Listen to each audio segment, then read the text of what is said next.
Hello again and welcome back to Viewpoints on the Line. The second issue we're talking about now, the headline from Vimy to Afghanistan. 90 years ago, not long ago today, April 9th in fact, 90 years ago, we saw that heroic act of Canadians. Now, I know the pacifists, the peace activists and so forth, they'll condemn all the world wars and so forth, but we see a situation here, and unfortunately, simultaneously, we had a horrible tragedy happen in Afghanistan where we lost at the time 6 soldiers, and more recently, 2 in addition. It calls into question on both sides. Some people say, well, what are we doing there? Other people say, well, we're there to liberate the people of Afghanistan from the Taliban. And still you have the other side that adds in, we are in a battle with terror, but once again, it calls into Canada's identity, often seen as peacekeepers, but often not recognized that even in peacekeeping, as in Bosnia, we still fight as part of the whole role of peacekeeping. That's my worth here, what I'm saying from the point of view of this.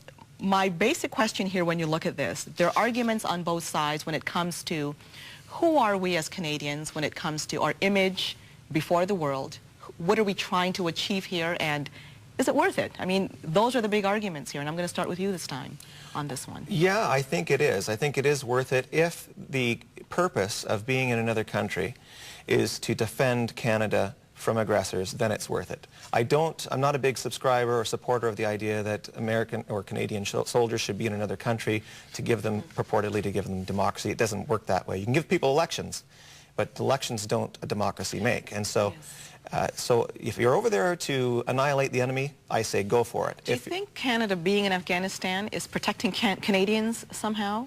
Well, as part of this whole terror issue? Yeah, from the publicly available data, I think the evidence is pretty clear that the Taliban was effectively, again, a garden that was nurturing terrorists that actually did come to North America to attack us on a symbolically military, economic, and political fronts.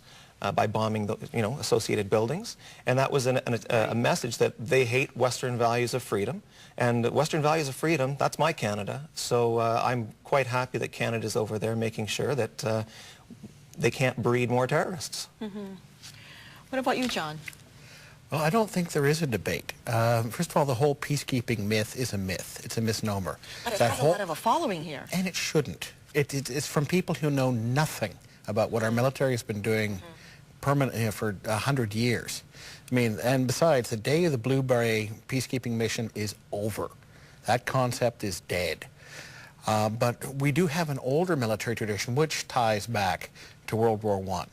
And that is a tradition that Canada is a country where to protect our own security, we look after the security of other people.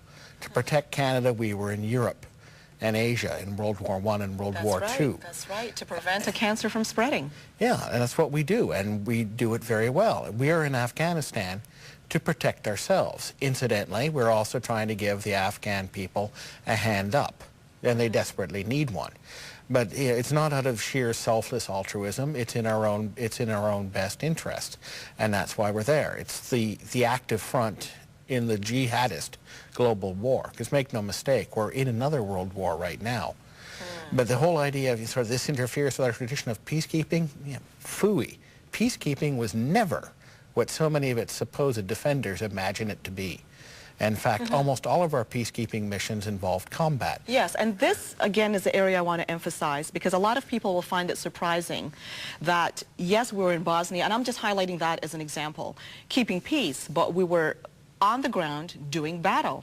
This is what goes on in peacekeeping. But it seems like until now, since we have the soldiers and the heavy media publicity going on in Afghanistan, the people somehow didn't realize that much of the same has been going on peacekeeping missions. But the media has not been getting a hold of it the way it has in the situation with Afghanistan. We had hundreds of people killed and injured on peacekeeping missions, often by deliberate hostile fire. The Syrians knocked down a Canadian aircraft with 6 of us on board. We had another aircraft shot down when we were doing a peacekeeping mission in Vietnam in 1974-75.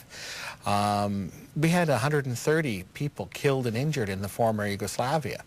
And of course, people going about our tradition as peacekeepers, well, the Medak pocket, people don't even know what that battle was about. They know nothing of it. And you go back, there's the television moment that always drives me nuts.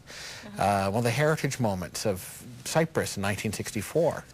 You know, and the Greeks and Turks quarreling in the street, and along comes the Canadian telling everyone to be cool, go back to your homes.